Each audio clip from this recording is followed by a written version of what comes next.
Operation सिंदूरमध्ये अग्निवीरांचा Bhim पराक्रम। पाकिस्तानी सैन्याला अग्निवीरांनी दिला जोरदार दणका। 2 अग्निवीर शहीद। ऑपरेशन सिंदूरच्या पोस्ट वॉर नंतर भाजप आयटी सेलच्या अमित मालवियांविरोधात गुन्हा दाखल। ऑपरेशन सिंदूर हे क्षुल्लक युद्ध, खरगेंची टीका। तर काँग्रेस पाकिस्तानला ऑक्सिजन देण्याचं काम करत असल्याचा भाजपचा निशाणा।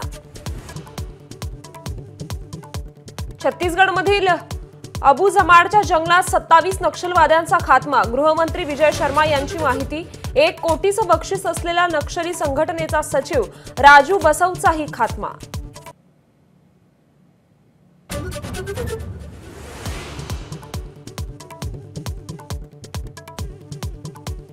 मुंबई पुण्यासह कोकण, मध्य महाराष्ट्र, मराठवाड्यात मुसळधार।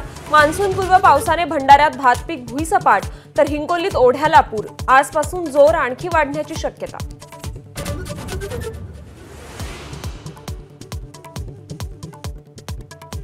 सिंधुदुर्ग जिल्ह्याला मान्सूनपूर्व पावसाने झोडपलं। सावंतवाडीत तब्बल 130 मिलीमीटर, तर मालवणमध्ये 114 मिलीमीटर पाऊस। अर्ध्याहून अधिक सिंधुदुर्ग जिल्हा अंधारात।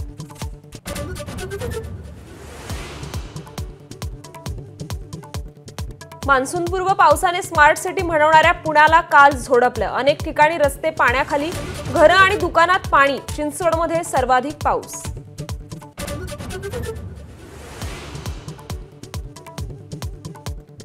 वळवाच्या पावसाचे मराठवाड्यात आतापर्यंत 27 बळी। मराठवाड्यात वीज पडण्याचं प्रमाण सर्वाधिक। मराठवाड्यात वीज अटकाव यंत्रांची कमतरता, संख्या वाढवण्याची गरज असल्याच्या सूचना।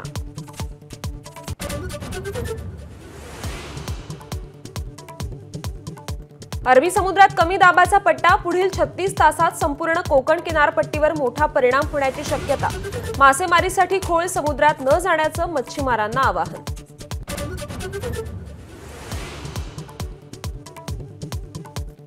अलमट्टी धरणाची उंची वाढवण्याविरोधात आज कोल्हापूर आणि सांगलीतील लोकप्रतिनिधींची महत्त्वाची बैठक। कर्नाटक सरकारच्या उंची वाढवण्याच्या निर्णयाला स्थानिकांचा विरोध।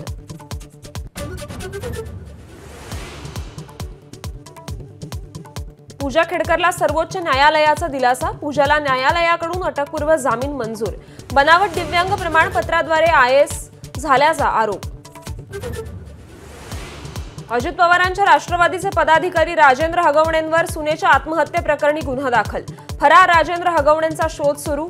हुंड्यासाठी छळ केल्याचा आईवडिलांचा आरोप। जावयाला सोनं, चांदी, गाडी दिल्याचा दावा।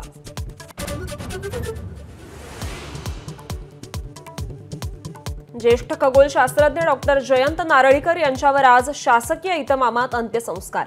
मुख्यमंत्री आणि उपमुख्यमंत्र्यांनी घेतलं पार्थिवाचं अंतिम दर्शन।